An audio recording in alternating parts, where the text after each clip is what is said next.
Ramadan, greetings from Oxford.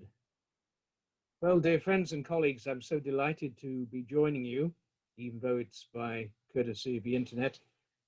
And I'm so glad that some of you at least to be able to meet in person. One of those we've sadly lost in the last year to COVID. It's been our friend Irinish, Patriarch of the Syrian Church and Bishop of Niš for no less than 35 years. Irinish was a great supporter of this symposium. He was interested in our work and he was a warm human being. Having lived through the Balkan conflict, he would have invited you, I think, to spare a thought for the present-day inhabitants of the regions I should be talking about. The distressed families of Syria, still in the grip of a civil war, which has also damaged many ancient monuments, including some that I shall mention, and of Palestine and Israel, including Gaza and the city of Lod, another place which will figure in my paper. So let me share the screen.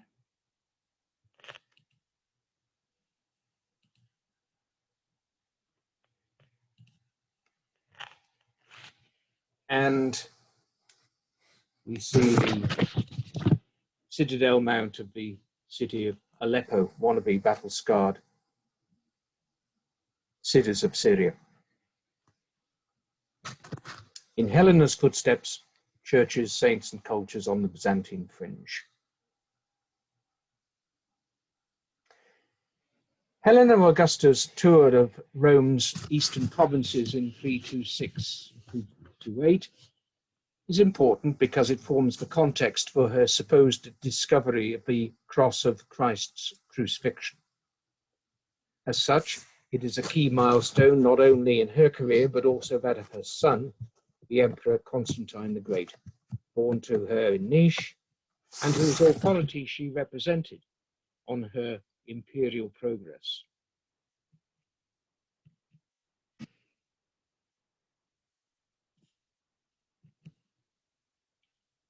One fascinating aspect of the narrative surrounding Helena is the survival of local traditions which commemorate her and her namesakes, and allied with it, the subject of this paper, the naming of churches in her honor, paternal dedications. Their relative presence or absence in this part of the Byzantine world and in neighboring parts of the Fertile Crescent under Byzantine influence may prove significant in respect of the reputations of mother and son. Moreover, they lead on to wider questions about the character of the Christianity which the pair sought to incorporate into the apparatus of the state.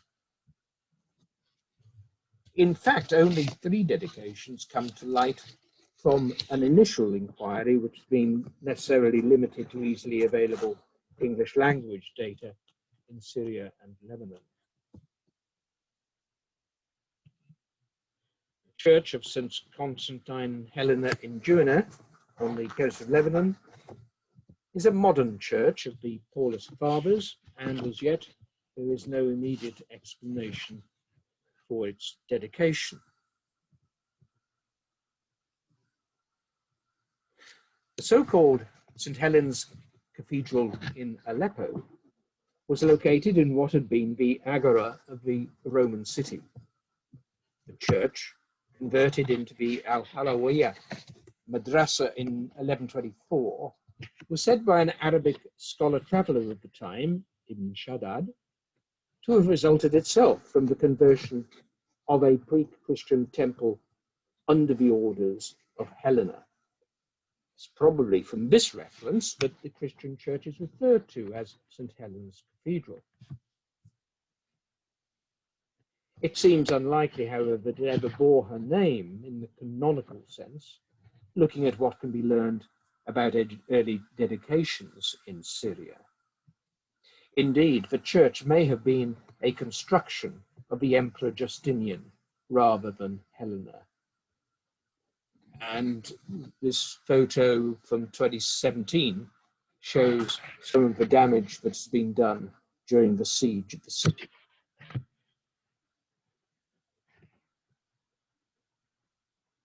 The attribution to Justinian is based on 6th century columns, which can be seen in the Madrasa's hall.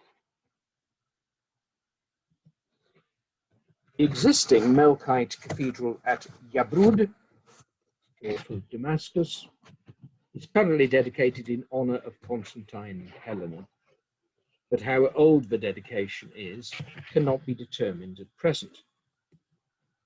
However, this church too is said to represent either the conversion in situ of a Canaanite temple of Baal and later of Jupiter as Sol, or the reuse of its masonry. As in Aleppo, the civil war has not left this monument unsaved.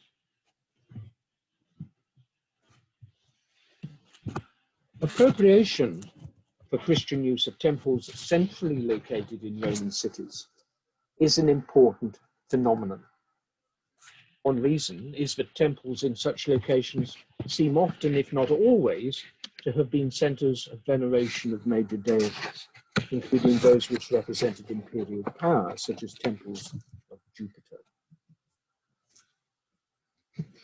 A major example in Syria is the great Umayyad Mosque of Damascus, completed in 715 on the site of what was previously an Aramaean temple of Hadar Rahman, god of thunderstorms and rain, then a Roman temple of Jupiter, to whom Hadad was assimilated, the largest temple in Syria with an outer wall which encompassed a market, and finally a Christian cathedral built in the reign of Theodosius I. In the following century, it became dedicated in honor of John the Baptist, with the claim that his head was buried in this still existing shrine.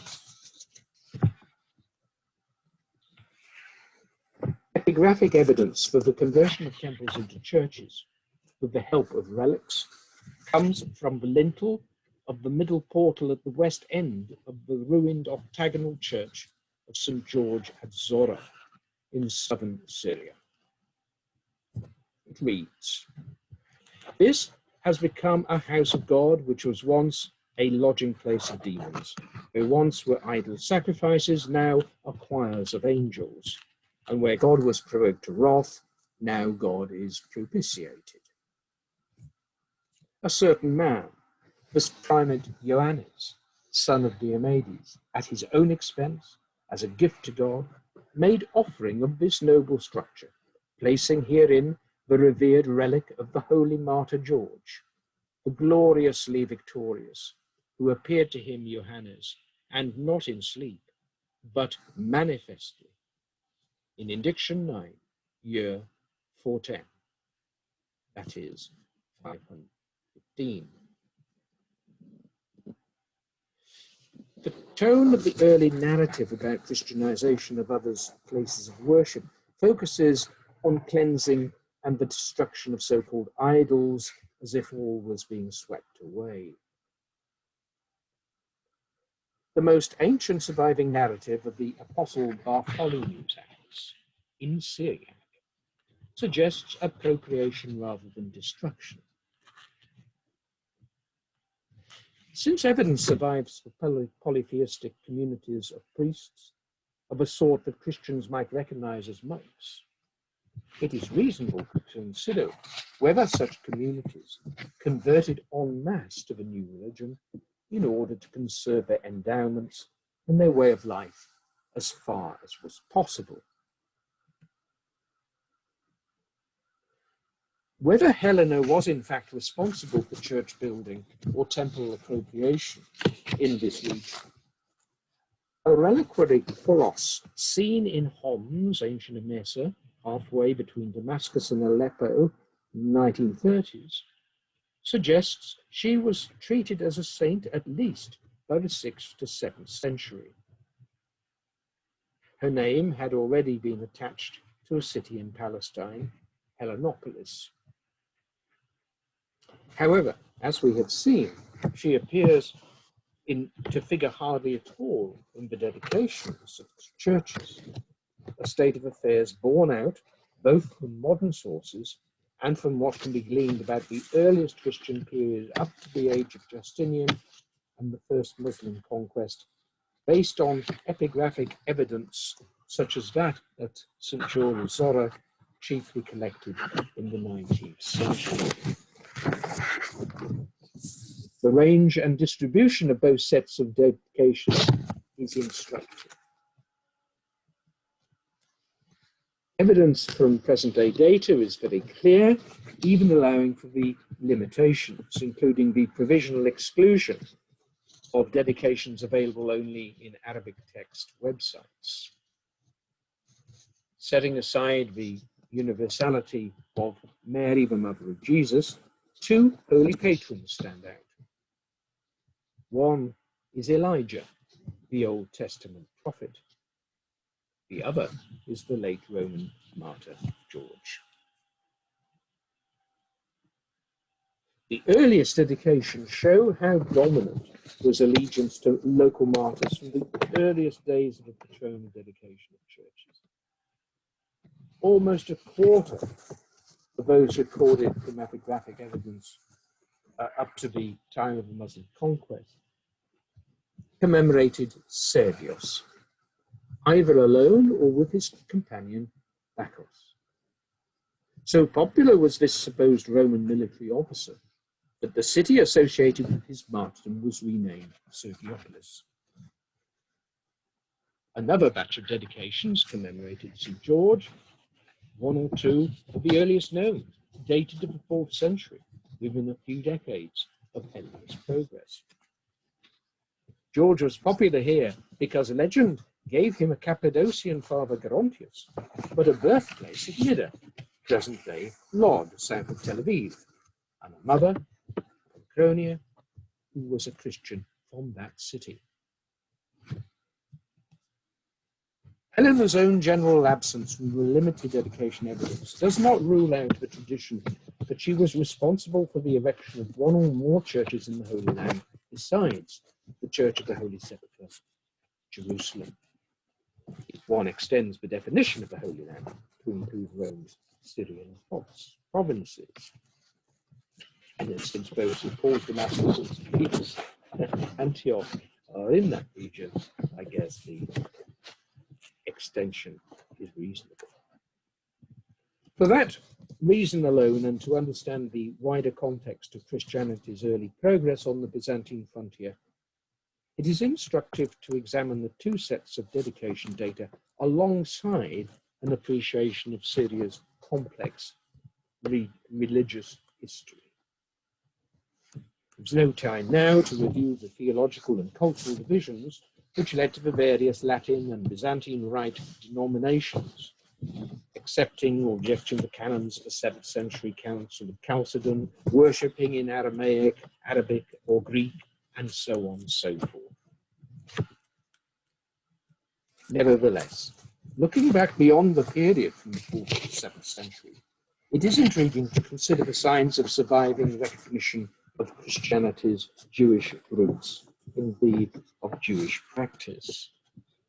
It is now accepted, for example, that communities of Jewish Christians survived into late antiquity or post-Roman times, and may even today be traced in certain family groups in this region and in the diaspora. The extent of theological or behavioral holdover is now interesting scholars anew. For example, in respect of the treatment of the dead, both materially and in liturgy. Suffice it to note the ancient synagogal practice said to be visible in the Syriac, Melkite, and other traditions. Particularly intriguing is the veneration of Old Testament prophets as Christian saints. The case of Elijah, especially associated with Mount Carmel, is well known. Less so is the saintly status accorded to Job, as recorded, for example, in an inscription from Bosra in southern Syria. Old Testament traditions loom large. In the case of Aleppo, a mausoleum for Zechariah, father of John the Baptist, is enclosed in the city's great mosque, whose grounds encompass the cathedral attributed to Helena.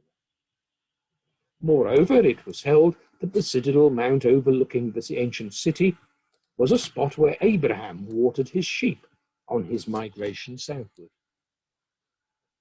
The Jewish 12th century traveller, Appropriation of Regensburg, cited a legend that Abraham distributed his ewe's milk to the poor living on the mountain slopes. A story perhaps rooted in the similarity of Aleppo's Semitic name Haleb to the Hebrew word for milk, halal.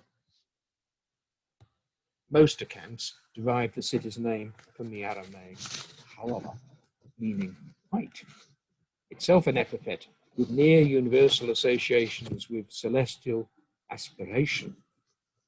As my dear and late lamented Serbian friend and scholar, Mirjana Detelic, taught us. The transition from Jewish to Gentile-dominated Christianity has a real importance for our research, given Helena's reported treatment of the Jews of Jerusalem in her supposed search for the cross of Christ's crucifixion. As if, in reality, there was the slightest chance that it had merely been left standing as part of the apparatus of a place of state execution, up to and beyond the sack of Jerusalem and the expulsion of the city's Jewish population. If those scholars who have seen an anti-Jewish bias in the story of Helena and the cross are correct, then imperial policy may well have been at odds with the character of some of the Christian congregations in the Holy Land. That is a possibility with important ramifications for our understandings of and judgments about the statecraft and religious purposes of Constantine, son of Nish, first Christian emperor. Thank you, and see you next year in Niche.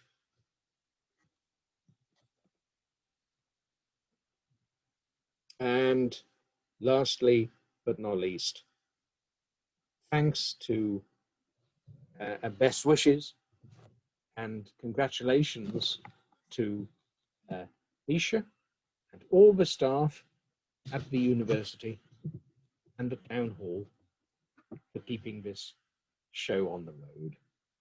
Jubilee!